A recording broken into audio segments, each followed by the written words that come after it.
सावधान, होशियार लोग अपनी जान माल की हिफाजत खुद करें और महिलाएं घरों से न निकले, क्योंकि गश्त पर पुलिस नहीं बल्कि अपराधी है। जरा सोचे, कोई ये मुनादी करता दिख जाए तो क्या कहेंगे? यही ना कि कानून का राज गायब है और अपराधी रोजाना इसे तमाचा मार रहे हैं। हमारे हुक्मरान कानून व्यवस्था चाक चौबंद होने की दुहाई देते नहीं थकते, लेकिन अपराधों के बढ़ते आंकड़े बताते हैं कि सब कुछ जुबानी जमा खर्च के अलावा कुछ नहीं।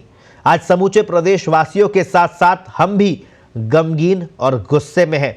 गुस्सा सरकार की नाकामी पर तो है ही, उन दरिंदों पर ज्यादा है जिन्होंने अलवर में मूक बधिर बालिका को भूखे भेड़ियों की माफिक नोच डाला।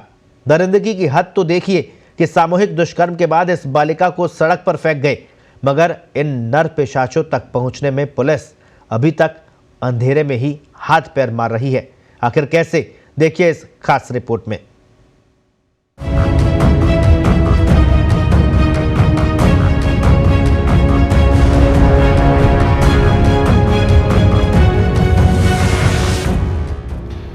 ये जो तस्वीर आप देख रहे हैं वो जयपुर के जेके लोन अस्पताल की है। यहाँ पिछले 2 दिनों से नेताओं का आना जाना लगा है। नेता आकर चिकित्सकों को हिदायत दे रहे हैं उस बालिका के उपचार के लिए जो ना सुन सकती है और ना बोल सकती है, लेकिन दरिंदों ने उसे इस तरह के जख्म दे दिए कि जख्म ही चीख चीख कर कह रहे हैं कि उसके साथ क्या क्या नहीं हुआ। मंगलवार के दोपहर घर से निकली इस मासूम को जरा सा भी एहसास नहीं होगा कि ये दिन उसके लिए अमंगलकारी होने वाला है। सबसे पहले आपको बताते हैं कि उस दिन क्या हुआ इस मासूम के साथ। ये मंगलवार की सर्द रात थी। बच्ची संभवतः अपने परिजनों से अलग होकर कहीं रास्ता भटक गई होगी, लेकिन रहा तो वे दरिंदे भटके हुए लगते थे, जिन्होंने उसे उठाकर न केवल सामूहिक बलात्कार किया बल्कि बलात्कार कर उसे तिजारा फाटक ओवरब्रिज पर फेंक गए। दरिंदगी की इंतहा देखिए। इस बालिका के प्राइवेट पार्ट पर नुकीली चीज से वार कर उसे बुरी तरह से घायल कर गए। संदेह यह है कि आरोपी किसी प्राइवेट बस में लाकर बालिका को यहाँ पटक गए। दर्द और पीड़ा चारों तरफ से आती है। ये मूक बधिर बालिका कड़कड़ाती सर्दी में करीब 1 घंटे तक सड़क पर पड़ी रही। इतना रक्त बहा कि सड़क खून से लाल हो गई। वहां से गुजरते कई लोग भी मूक दर्शन बने रहे। पुलिस को सूचना दी गई। शिवाजी पार्क थाना पुलिस मौके पर पहुंची और पीड़िता को अस्पताल में भर्ती कराया। पीड़िता को दरिंदों ने इतने जख्म दिए हैं कि बताया नहीं जा सकता, लेकिन इन भेड़ियों की करतूत आपके सामने लाना भी जरूरी है, ताकि जब सजा का वक्त आए कोई भी फंदा इनको बचा नहीं पाए। मंगलवार रात करीब 9 बजे घटनास्थल पर पहुंची पुलिस ने पहले बच्ची को अलवर सामान्य अस्पताल में भर्ती कराया, जहां पीड़िता को खून चढ़ाया गया। हालत गंभीर होने पर उसे जयपुर रेफर कर दिया गया, जहां चिकित्सकों ने उसका ऑपरेशन किया। पीड़िता की हालत देखकर उपचार में जुटे चिकित्सक भी हैरान रह गए कि आखिर कोई इतना दुधार्थ कैसे हो सकता है। इस घृणित अपराध के बाद प्रतिपक्ष ने प्रदेश में कानून व्यवस्था का सवाल उठाया तो सरकारी नुमाइंदे दोषियों को शीघ्र पकड़कर सख्त से सख्त सजा दिलाने की बात कह रहे हैं।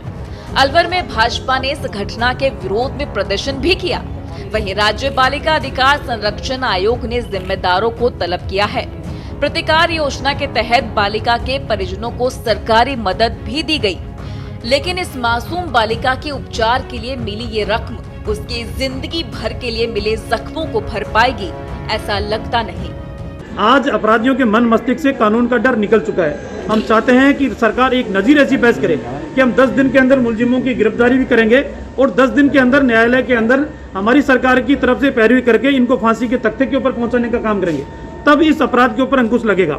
और भारतीय जनता पार्टी के कार्यकर्ता तमाम इस मुद्दे के ऊपर, मुद्दा राजनीतिक हम बनाना नहीं चाहते, एक संवेदनशील मुद्दा है। इस संवेदनशील मुद्दे के ऊपर भारतीय जनता पार्टी के तमाम कार्यकर्ताओं के मन मस्तिष्क में आक्रोश नहीं है, आम जन के मन मस्तिष्क में भी आक्रोश है। कोई ठोस कार्रवाई अभी तक नहीं हुई है और इनका जो राष्ट्रीय नेतृत्व है, जो यूपी में तो लड़ने की बात करता है, लड़की हूँ लड़ सकती हूँ, लेकिन राजस्थान में लड़कियों को न्याय दिलाने की बजाय वो जंगलों में घूमकर बाघ देखने में व्यस्त है। कि जब प्रियंका जी ये कहती है मैं लड़की हूँ लड़ सकती हूँ, तो एक बहुत बड़ा अपराध अलवर में हुआ है।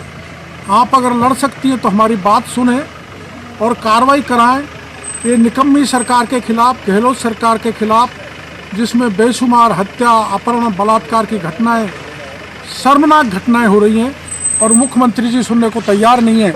पुलिस प्रशासन और कलेक्टर और एसपी पर ये शर्म आती कि आज ये फिर भी इतनी बड़ी घटना होने के बाद में अपनी कुर्सी पर बैठे। इनको तो अपने नैतिकता के आधार पर शर्म के मारे सामाजिक अपने दायित्व को निर्वाह करने के देखते हुए इनको तो तुरंत त्यागपत्र दे देना चाहिए कि इनके रहते हुए इतनी बड़ी घटना अलवर के अंदर घटित हुई है। और हम चाहते हैं कि जल्दी से जल्दी अपराधी पकड़े जाएं। ये पहला मौका नहीं है जब अलवर में दरिंदगी और हैवानियत की हद पार हुई है। इससे पहले अलवर जिले के थाना गाजी में एक युवती के साथ उसके पति के ही सामने सामूहिक बलात्कार की विभत्स घटना हुई थी। तब कांग्रेस नेता राहुल गांधी खुद थाना गाजी पहुंचे थे। कांग्रेस महासचिव प्रियंका गांधी इन दिनों राजस्थान के रणथंभौर में छुट्टियां बिता रही हैं। भाजपा ने इस प्रकरण की जांच के लिए कमेटी भी बना दी है। पार्टी के राष्ट्रीय मंत्री अलका गुर्जर, विधायक रामलाल शर्मा सहित भाजपा पदाधिकारियों ने आज जेके लोन अस्पताल में पीड़िता के हाल जाने। इन नेताओं ने मांग की है कि सरकार मामले की जांच कराकर दोषियों को सख्त से सख्त सजा दिलाए। पक्ष प्रतिपक्ष की बयानबाजी के बीच जेके लोन अस्पताल में भर्ती इस मासूम के हम शीघ्र स्वस्थ होने की कामना करते हैं। पुलिस उसी समय से अलवर पुलिस लग गई।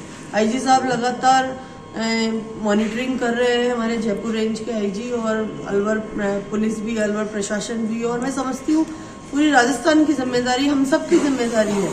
प्रशासन पूरी तरह से रातों रात लगा हुआ है। हमारी कोशिश रहेगी कि हम अपराधियों को जल्दी से जल्दी पकड़ के उनको कठोर सजा दें। बहरहाल निर्भया कांड की याद दिलाने वाली इस घटना ने प्रदेश में कानून व्यवस्था की पोल खोल दी है। 2 दिन बाद भी पुलिस के हाथ खाली ही हैं।